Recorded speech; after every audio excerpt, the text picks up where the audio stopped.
So, tapos na yung classic ko at ako'y gutom na gutom at rest day ko. And since may mabait tayong jowa and rest day, so nag-shot kami one-on-ones. Ayan. So, adobong hotdog ba to? What? Experiment ko. Experiment niya lang daw. Ayan siya. Ini-experiment niya lang daw to. Masarap ka. Para sa akin. Pero masarap talaga siyang magluto ever since nung nagkakilala kami. So, nung nagkakilala kami, hindi na ako humahawak ng kaldero. Charot. Legit. Ever since, yan ako pagkain ko. And then, inahainan niya ako. Siya lahat nag-prepare. Lahat ng nag-prep na lang daw. Nag-prep kasi so, siya lahat nag-prep sa akin. So, yung ginagawa ko lang is magtrabaho, 6 p.m. up to since naka-fasting. So, yung open window ko ng kain is 6 p.m. up to 1 a.m. Now, pagising ko, bis, agad upo na agad dyan. Wala na akong ibang gagawin. At then, pag time na ng kain, of course, matik na yun. Kukuha siya ng pagkain ko.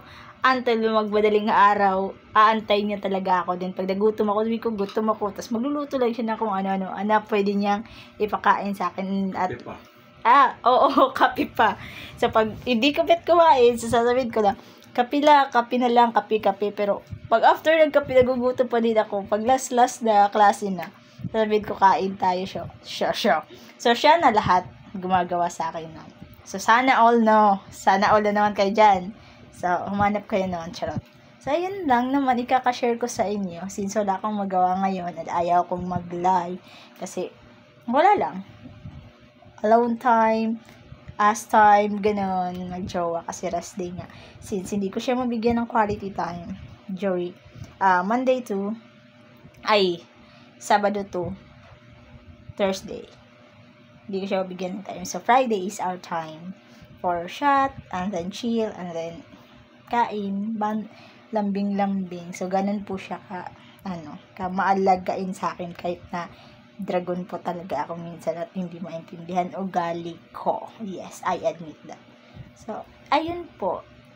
Napaka senyorita, kumbaga, princess. Sa titikman natin yung ginawa niyang hotdog, niluto niya yan. So, ewan ko, experiment, sabi niya. Pero para sa akin, parang adobong hotdog. So, let's see if... Wala kang toyo, paano maging adobo?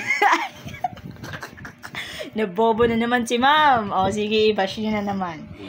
Walang toyo. So, I'll try. Asin ginamit ko. Asin lang daw ginamit niya. So, ketchup. Kung mapapansin nyo, merong background music dyan na para akong nasa hangin. Para akong on air. Electric fan yan, sis. Hindi uso aircon dito. Ang mahal.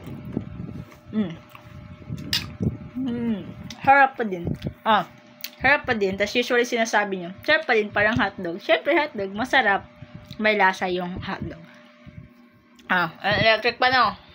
Ayan, maingay yan kada video ko. So, ayan lamang share ko. Ganun po siya kapag. And then, pag wala namang klase, lumalabas kami. Ganun po siya, kabait.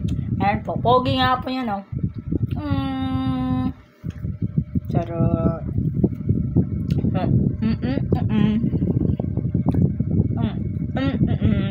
Let's be happy today. Cheers!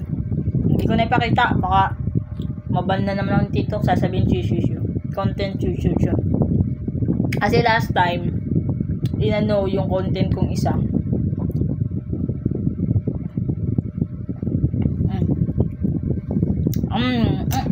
Refreshing. So, ayun na nga. Yun lamang po ma-share ko. So, yung nag-aalaga talaga sa akin is yung partner ko. Kung gigising lang akong senyorita. Yes, yun po. So, bye-bye. Bye-bye.